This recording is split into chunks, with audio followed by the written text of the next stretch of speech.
메시아에 대한 예언의 말씀이 있을까요? 어떤 말씀이 있을까요? 네, 여러분들 생각나는 말씀 있으세요? 구약의 메시아 예언의 말씀. 우리가 이 성탄절을 맞이해서 가장 먼저 생각나는 말씀이 미가서 5장 2절 말씀인 것 같습니다. 우리 같이 한번 읽어볼까요? 네, 시작. 그러나 너 베들레헴 에브라다야, 너는 유다의 여러 족속 가운데서 작은 족속이지만 이스라엘의 다스릴 자가 너희에서 내게로 나올 것이다. 그의 기원은 아득한 옛날 태초까지 거슬러 올라온다. 이 빨간 것이 보이시나요? 네. 베들레헴 에브라다. 이 베들레헴은 지금도 그 이스라엘 나라에 있죠. 지금도 있습니다. 그 예루살렘 약간 아래에 지금도 베들레헴이 있습니다. 베들레헴 에브라다에 대해서 예언된 말씀이죠. 근데 이 에브라다라는 거는 베들레헴 몇 가지 견해가 있는데 베들레헴과 똑같은, 그러니까 베들레헴의 또 다른 이름이다라고 보기도 하고 보는 견해도 있고, 또 하나는 베들레헴에 있는 어떤 작은 가문, 작은 족속 이라고 보기도 합니다. 그래서 창세기 보면 47.8절에 보면 야곱의 그 둘째 부인, 정말 사랑했던 분이죠, 라헬이 이렇게 베들레헴으로 야곱 일행이 베들레헴으로 내려가는 베들레헴 거의 접근해서 갑자기 길에서 그 베냐민을 낳게 돼요. 그리고 이제 라헬을 거기서 죽습니다. 베냐민 막내 베냐민을 낳고 죽게 되는데, 거기 보면 베들레헴 에브라시 가까웠는데 에브라에서 도착하지 못하고 베들레헴에 도착하지 못하고 죽었다, 이렇게 말합니다. 그래서 이 에브라다라는 말은 뭐 베들레헴의 또 다른 이름일 수 있고, 아니면 베들레헴의 어떤 가문의 이름일 수 있습니다. 어쨌든 이 작은 골, 굉장히 작은 골이거든요. 이 베들레헴 에브라다에서 이스라엘을 영원히 다스릴 통치자가, 왕이 태어날 것이다 라는 예언이에요. 그런데 그의 기원이 아득한 옛날이고 태초까지 거슬러 올라간다고 했습니다. 그래서 여러분들 동방박사 된 사람 얘기 아시죠? 네. 네. 예수님이 태어났을 때 동방의 박사들이, 아마 전성과학자, 천문학자들일 수 있어요. 네. 세 사람이 그 어떤 이상한 별을 보고 이제 유대 나라로 오게 됐는데, 당연히 모든 사람들이 다 할 줄 알고 어디로 갔습니까? 수도 예루살렘으로 갔어요. 예. 그래서 왕한테 갔습니다. 그 당시에 헤로드 왕에게로 다 할 줄 알았어요. 근데 아무도 모르는 거야. 물론 뭐 들판의 목자들은 알았지만 아무도 모르는 거야. 예. 그래가지고 유대인의 왕으로 나신 이가 어디 계시냐, 우리가 그의 별을 보고 찾아왔다라고 했을 때 헤롯 대왕과 뭐 난리가 났어요. 근데 헤롯 대왕이 그 성경학자들한테 물어보죠. 메시아가 어디서 나올 거냐 물어보니까 그들이 뭐라고 그랬죠? 어디서 나온다고 그랬죠? 베들레헴. 네, 베들레헴에서 난다고 이 구절을 인용하는 거예요. 그러니까 그 당시에 성경을 아는 사람들, 성경을 가르치는 사람들, 성경을 아는 사람들이 베들레헴에서 메시아가 태어날 거를 기대하고 있었던 거예요. 바로 이 말씀입니다. 자, 이사야서 9장 6절, 아까 우리 읽었던 본문 말씀이죠. 한 아기가 우리를 위해 태어났다. 우리가 한 아들을 모셨다. 그는 우리의 통치자가 될 것이다. 그의 이름은 놀라우신 조언자, 놀라우신 지혜자라고 나올 수 있어요. 우리를 자유케 하는 진리로 인도하는 놀라우신 지혜자, 전능하신 하나님이다. 근데 9장 10절에 보면은 야훼 하나님 어떤 일을 하실 것을, 회복하실 것을 말하면서 야훼 하나님을 전능하신 하나님이라고 표현하거든요. 바로 한 장 뒤에. 그러니까 여기서 전능하신 하나님이라는 이 호칭은 이 아기가 단순한 인간이 아니라 신성을 가진 그런 존재라는 것을 여기서 말하고 있습니다. 영주하신 아버지, 평화의 왕이라고 부를 것이다. 예수님이 탄생했을 때 들판의 목자들에게 천사가 뭐라고 그랬죠? 하늘에는 영광이, 땅에는 평화가 라고 말했습니다. 이 아기는 평화의 왕으로 오는 그런 신비한 아기입니다. 자, 이런 예언들이 구약에 있는 대표적인 메시아 예언의 말씀을 볼 수가 있는데, 자, 그런데 이 베들레헴이 중요하잖아요. 그런데 의문점이 있어요. 그건 뭐냐면 예수님은 무슨 예수라고 그랬죠? 예수님은 나사렛 예수라고 그랬어요. 그리고 예수 믿는 사람들을 뭐 나사렛파, 뭐 나사린이라고도 이렇게 부르기도 했거든요. 베들레헴에서 나셔야 되는데 왜 나사렛 예수일까? 그래서 마가복음 1장 9절에 보면 그 무렵에 예수께서 어디로부터 오셨다고요? 갈릴리 나사렛으로부터 오셔서 요단강에서 요한에게 침례를 받으셨다.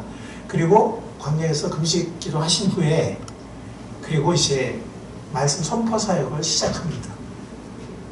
회개하라, 천국이 갖고 왔다. 회개하고 복음을 믿어라. 이렇게 사역을 본격적으로 시작을 하십니다. 그러니까 갈릴리 나사렛 출신이에요. 갈릴리 나사렛으로부터 오셨습니다. 그러면 이게 예언이 안 맞잖아요. 그죠? 이 메시아는 베들레헴에서 태어난다고 했는데 이게 어떻게 된 걸까요? 그러면 나사렛 예수는 메시아가 아닐까요? 메시아예요? 네. 이거 어떻게 된 거죠? 자, 우리가 하나님 말씀을 잠깐 보도록 하겠습니다. 우리 다 같이 이걸 한번 찾아볼게요. 다 같이 우리가 누가복음 2장을 찾아가 보겠습니다.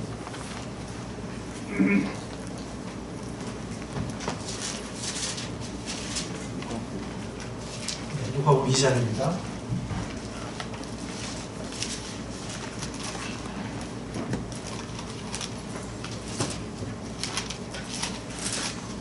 자, 누가복음 2장을 보면 자, 1절부터 7절까지 여러분과 제가 한번 교대로 읽어보도록 하겠습니다.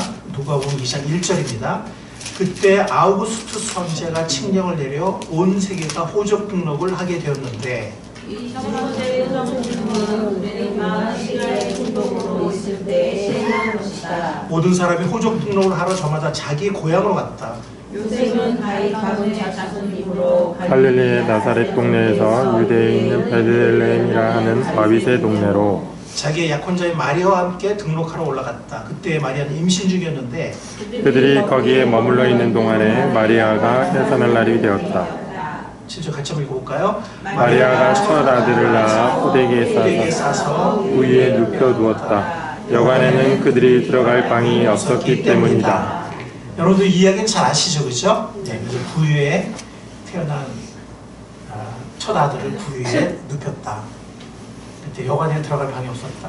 그러니까 나사렛에 사는 사람들이에요. 요셉도 그렇고 마리아도 그렇고. 그런데 이게 역사의 정말 신비죠. 하나님의 섭리예요. 아우구스투스 여러분들 아세요? 역사에 나오는? 아시죠? 네. 이 케사르, 시저, 케사르 아우구스투스는 줄리우스 시저가 암살된 이후에 그 이후에 로마의 어떤 진정한 최초의 황제라고 할 수 있는 사람이에요. 아우구스투스.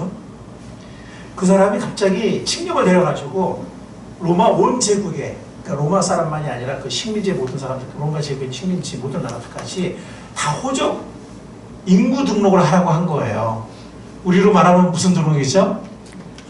네, 우리로 말하면 주민등록이에요. 예. 모르겠어요. 이게 아마 인구를 파악해서 세금을 좀 더 효과적으로 거두려고 했는지 아마 그런 목적이었을 텐데 이건 세계사에 나오는 얘기예요. 아우구스투스가 로마 전 제국의 모든 사람들에게 인구 등록시켰다, 호적 등록시켰다. 이거 역사에 나오는 얘기예요. 세계사에. 그래가지고 이 나사렛에서 살던 마리아와 요셉이 어디로 간 거예요? 어디로 간 거예요? 베들레헴을 간 거예요. 왜냐면 이 사람들이 다윗의 후손이거든. 다윗의 본적, 다윗의 고향이 어디예요?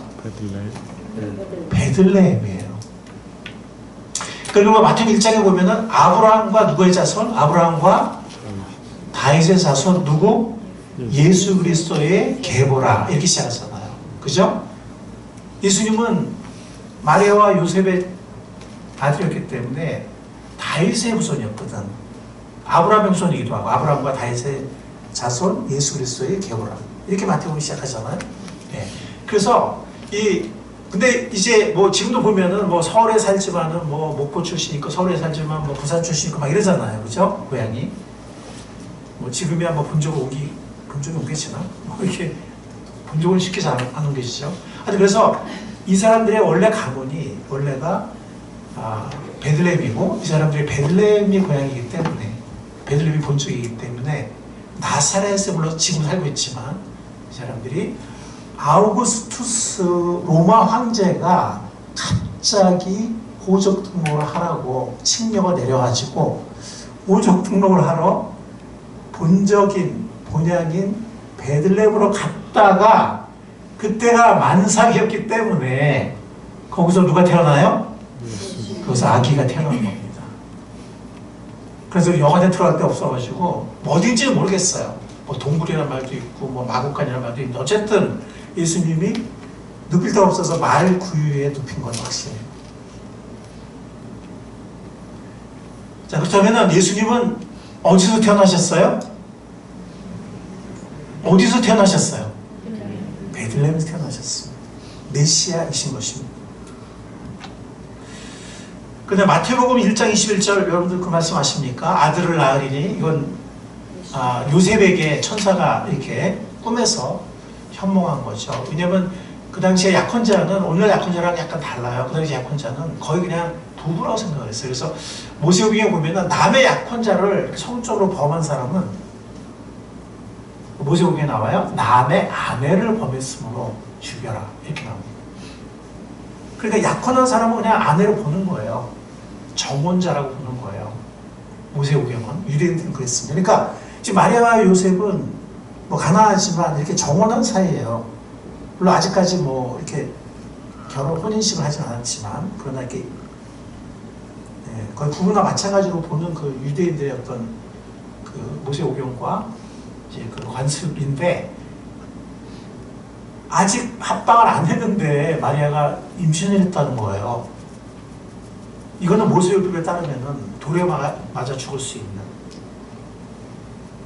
요셉이 참 굉장히 사람이 괜찮은 사람이었어요. 아직 소문이 크게 나기 전에 그 먼저 알았는데 조용히 덮으려고 했어요. 그래서 그냥 이 혼인을 깨면은 뭐 그냥 마리아가 뭐 죽진 않죠. 그냥 뭐 인간적으로는 사생활을 낳지 모르겠지만 뭐 약혼한 상태에서 남의 아이를 가진 그런 건 아니니까 조용히 파혼하려고 했는데 천사가 현몽을 합니다. 마리아가 가진 아기는 성령으로 잉태한 것이다. 그러니까 두려워하지 말고 아내로 데려와라. 그래서 아내로 데려와서 결혼을 하고 그리고 아이를 낳기 전까지는 그 잠자리를 같이 하지 않죠. 그리고 아들이 태어나니까 천사가 일러준 대로 이름을 예수라고 이름을 붙입니다. 자, 우리가 여기서 알게 된 진실은 뭐냐면은 하나님이 보내신 메시아 그리스도, 즉 구원자는 세상의 중심이 되는 곳 어디입니까?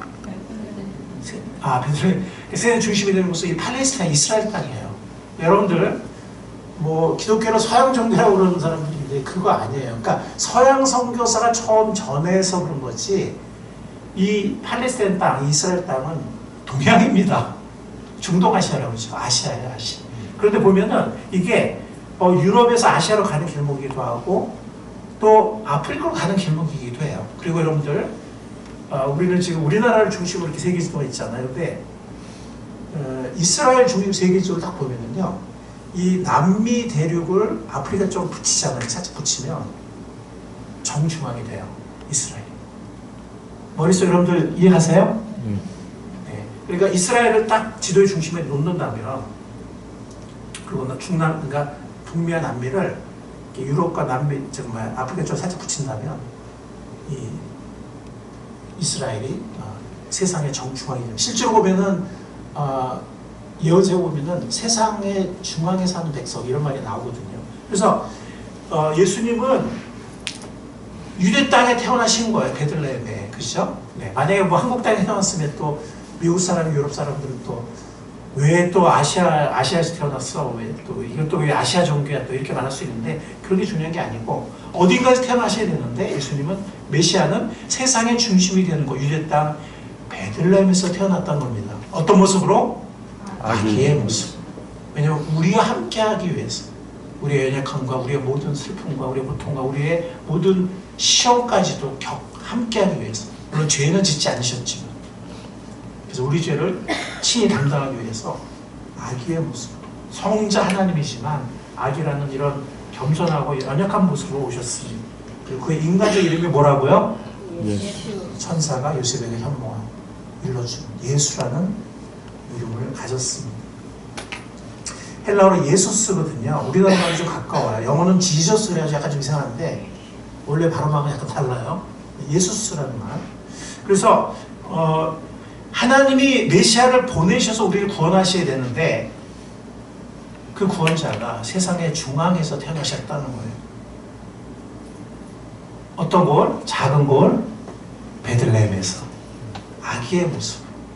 그리고 천사가 일러준 그의 인간적인 이름. 그 인간의 이름이 있어야 되니까. 인간적 이름이 뭐라고요? 인간의 이름은 예수였어. 예수란 말은 히브리어 어원을 갖고 있는데 야샤가 구원하다라는 동사예요. 예수는 구원자라는 뜻이고 이 당시에는 헬라어였어요. 헬라어. 즉 그러니까 우리 영어가 막 한글에 들어오기도 하잖아요. 한글에 일부가 되기도 하는데 이때는 헬라어가 된 구원자라는 뜻이었습니다. 그러니까 구원자야, 구원아 이렇게 부른 거예요. 부모도 그렇고 사람들이. 네.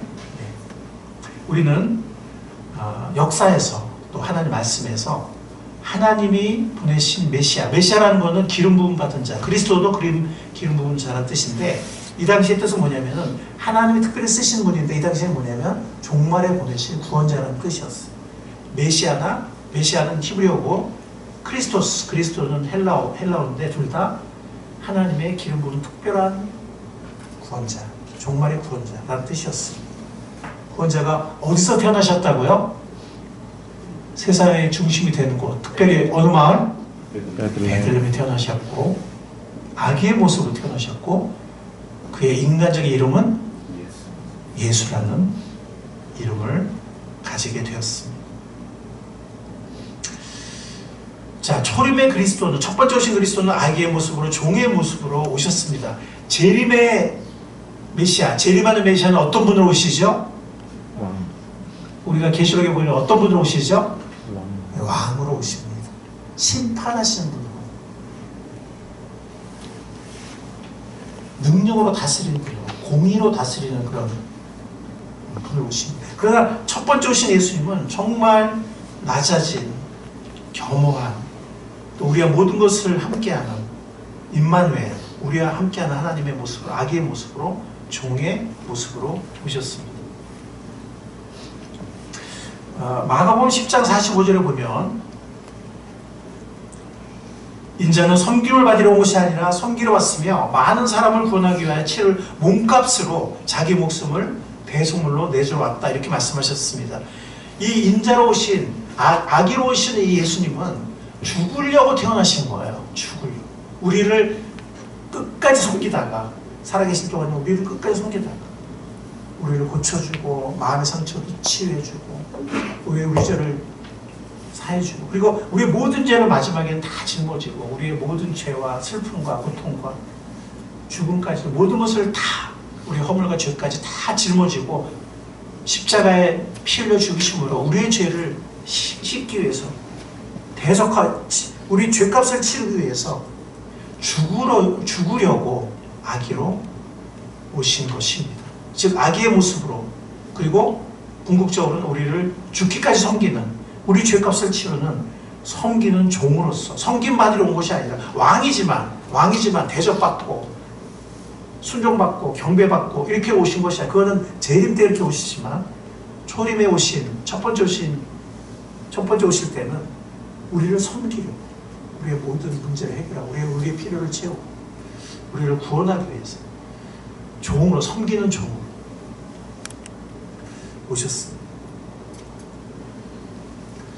자, 빌립보서 2장 6절 7절 말씀. 그는 하나님의 모습을 지니셨으나 하나님과 동등됨을 당연히 생각하지 않으시고 오히려 자기를 위해서 종의 모습을 취하시고 사람과 같이 되셨습니다. 종의 모습을 취했다 그랬습니다. 자, 같이 한번 읽어볼까요? 그는 시작. 그는 사람의 모양으로 나타나셔서 자기를 낮추시고 죽기까지 순종하셨으니 십자가에 죽기까지 하셨습니다. 창조주이시고 영원한 왕이신 성자 예수님. 그러나 첫 번째 우리에게 찾아오실 때 그는 우리와 같은 모습, 슬픔을 알고 즐거움을 알고 연약함을 알고 시험을 알고 목마르고 배고프고 피곤하고 지치고 십자가의 극한 고통을 느끼는 우리와 같은 모습으로, 종의 모습으로, 사람의 모양으로 오셨다고 했습니다. 특히 아기의 모습으로 오셨습니다. 그리고 죽기까지 우리를 섬기시고 죽기까지 순종하셨는데 십자가에 죽기까지 하셨습니다. 이 아기로 오신 예수님은 죽으러 오신 것이고 살아계실 때나 죽으실 때나 죽기까지 우리를 섬기기 위해서, 우리의 필요를 해결하기 위해서 오신 그런 분이십니다.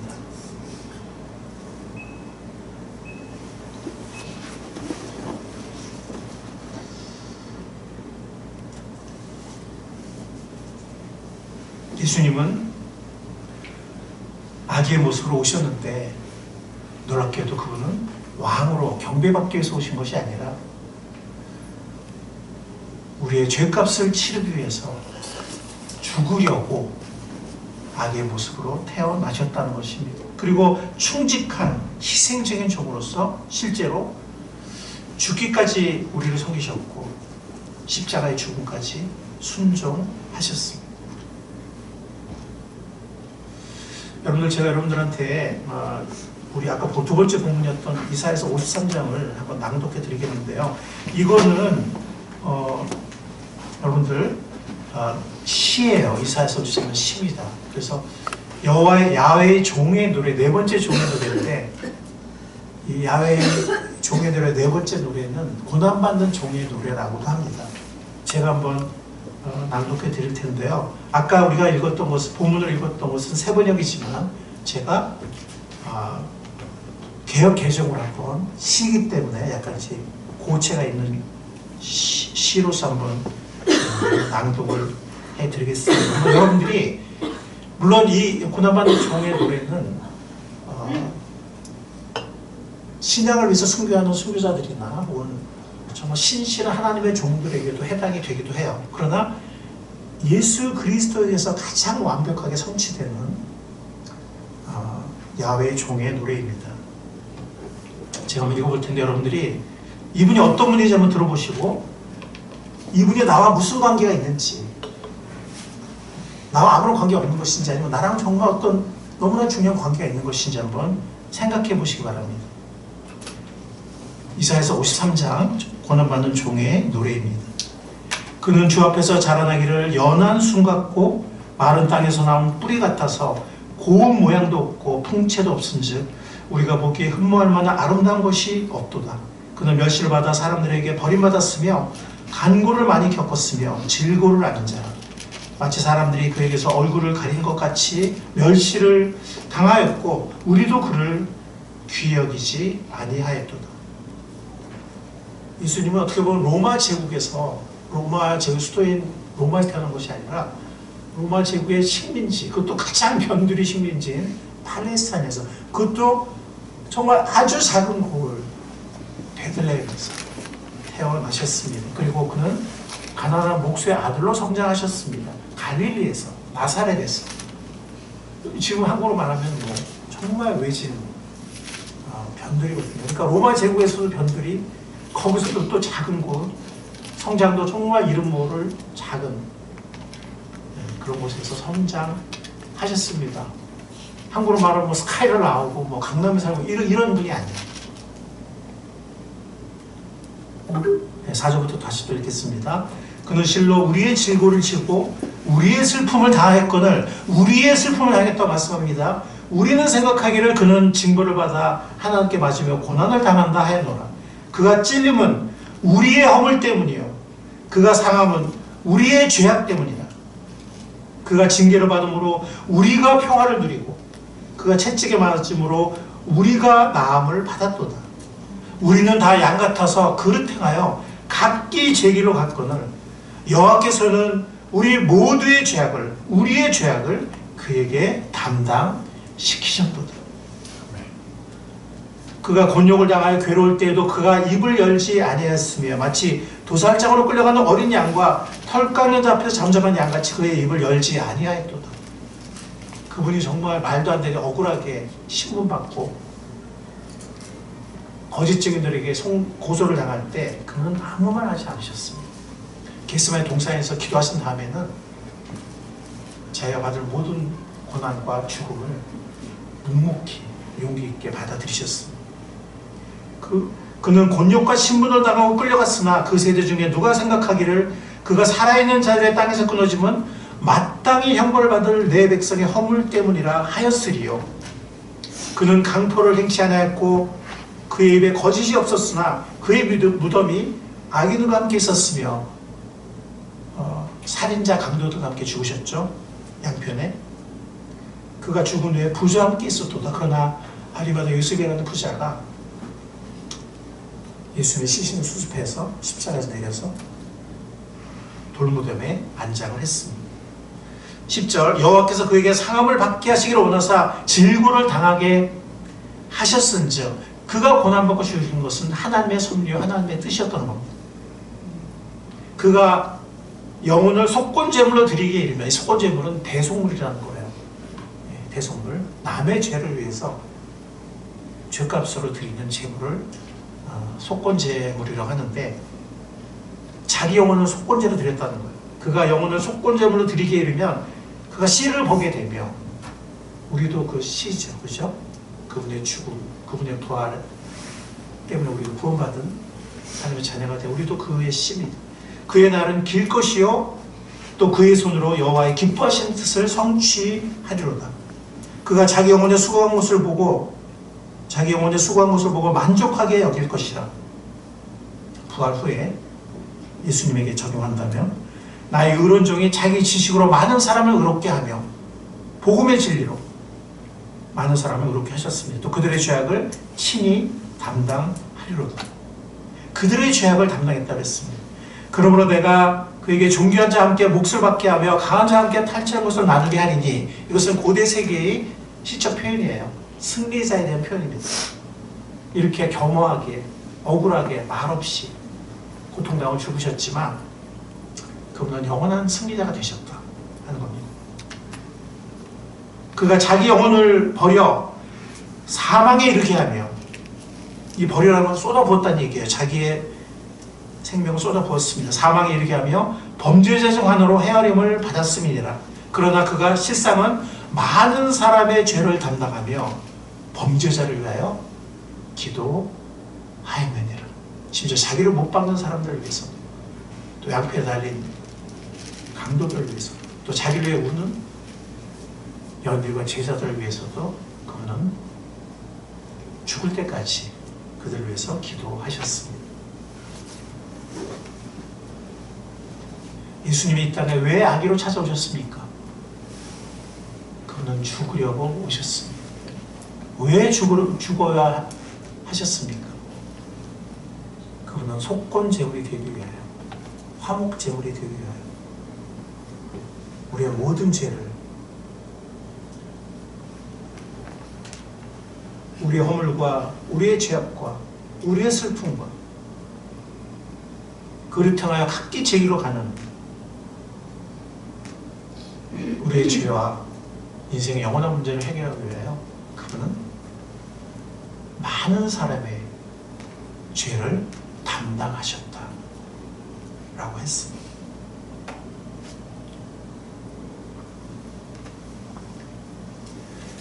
이것은 마가음 10장 45절 인자의 온 것은 악의 모습으로 오셨죠. 인자가 온 것은 섬기를 받으려는 것이 아니라 도리어 섬기려 하고 자기 목숨을 많은 사람의 대속물로 주려 합니다. 우리 죄와 우리 문제를 해결하기 위해서 대신 죄값을 치르는 대속물로 자신을 주기 위해서 오셨다 라고 이사야서 54장 구약의 말씀이나 마가복음 신약의 말씀이나 동일하게 말씀하고 있습니다. 여러분들, 예수 그리스도가 여러분들의 죄를 위해서 죽으셨습니다. 아멘. 여러분, 예수 그리스도가 여러분들을 구원하기 위해서 죽으셨습니다. 아멘. 우리 다 같이 읽어보겠습니다. 시작. 예수는 우리가 범죄한 것 때문에 죽음에 내줌이 되고 또한 우리를 의롭다 하시기 위하여 살아나셨느니라. 그러므로 우리가 믿음으로 의롭다 하심을 받았으니 우리 주 예수 그리스도로 말미암아 하나님과 화평을 누리자. 로마서 4장 25절과 5장 1절 말씀입니다. 예수님은 우리가 범죄한 것 때문에 죽으신 것입니다. 우리가 범죄하지 않았다면 예수님이 죽으실 이유가 없습니다. 그리고 예수님이 죽으실 때는 우리를 대신하여 죽은 거기 때문에 사실 우리가 죽은 것과 진배가 없습니다. 우리가 죽은 것과 마찬가지예요. 그리고 예수님이 부활하셨는데 우리가 다시 죄인으로서 우리는 죽고 의인으로서 하나님의 자녀로서 의롭다 함을 받은 하나님의 자녀로서 새로운 생명을 얻기 위해서 예수님이 부활하신 것입니다. 누구를 위해서? 우리를 의롭다 하시기 위해서. 우리가 그것을 믿음으로 받아들인다면 예수님이 나를 위해 죽으셨군요. 예수님이 나 때문에 오셨군요. 예수님이 나 때문에 십자가를 지셨군요. 예수님이 나를 의롭다 하시기 위해서 나에게 새 생명을 주기 위해서 부활하셨군요. 라고 믿음으로 받아들이면 그 사람은 하나님 앞에서 의롭다함을 얻습니다. 많은 죄를 짓고 살아왔지만 예수님이 그 값을 다 치른 것을 믿었기 때문에, 그리고 우리를 하나님의 의로운 자녀로 우리가 새 생명을 얻을 수 있다는 것을 믿기 때문에 하나님 그를 의롭다고 하신 겁니다. 그러면 그는 하나님 앞에서 모든 죄 문제가 해결되는 사람이기 때문에 하나님이 두려워요, 안 두려워요? 하나님이 두려워요, 안 두려워요? 하나님과 뭘 누릴 수 있죠? 하나님과 화평을 누릴 수 있습니다. 로마서 8장 1절에 보면 그러므로 이제 그리스도 예수 안에 있는 자에게는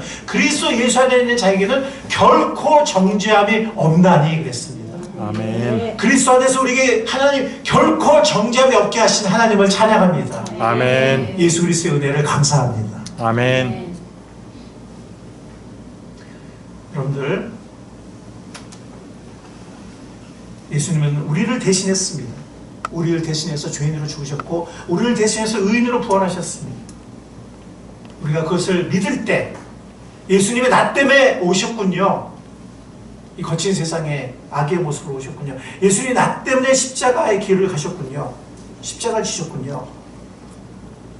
우리가 그것을 믿을 때 우리는 우리의 행위가 아니라 믿음으로 하나님과 올바른 관계를 맺게 됩니다. 칭의를 얻게 됩니다. 그리고 하나님과 평화를 누릴 수가 있습니다. 어거스틴이 그런 말을 했죠. 오 하나님, 우리를 하나님의 형상으로 지으셨습니다. 그리고 우리가 하나님의 품에 안식을 얻기까지는 우리 영혼에 평화가 없나이다. 이렇게 어거스틴이 고백을 했죠. 이것은 우리 모두의 고백이기도 합니다. 아멘. 우리가 예수 그리스도 안에 하나님 안에 안식을 얻기 전까지는 우리 영혼에 평화가 없을 것입니다. 예수님은 예언대로, 그러니까 예수라는 이름을 받았죠. 이 성자 하나님이 이 예언대로 베들레헴에서 아기의 모습으로 태어난 예언대로 그리고 인간 이름이 예수라는 이름을 받은 그분, 어떤 분이 계시죠? 예, 바로 그분이 하나님이 보내신 대속의 구원자 메시아 그리스도이십니다. 그리고 그는 아기로 태어났는데 죽으려고 태어나신 것이고 우리를 섬기시고 죽기까지 우리를 섬기기 위해서 태어나신 분이시다. 그는 누구의 모습을 입었다? 그는 우리의 모습을 입었다. 누구의 죄를 짊어졌다?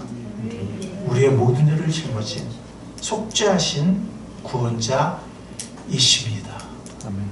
이 성자 하나님, 임마누엘, 우리 함께 하신 이 하나님은 세상의 중앙 작은 곳에 태어나셔서 예수라는 인간적인 이름을 받으셨습니다. 그리고 그분이 뚫린 그 손바닥에 그 못자국은 그분이 하나님이시지만 영원히 그분이 그 못자국을 간직하고 계십니다.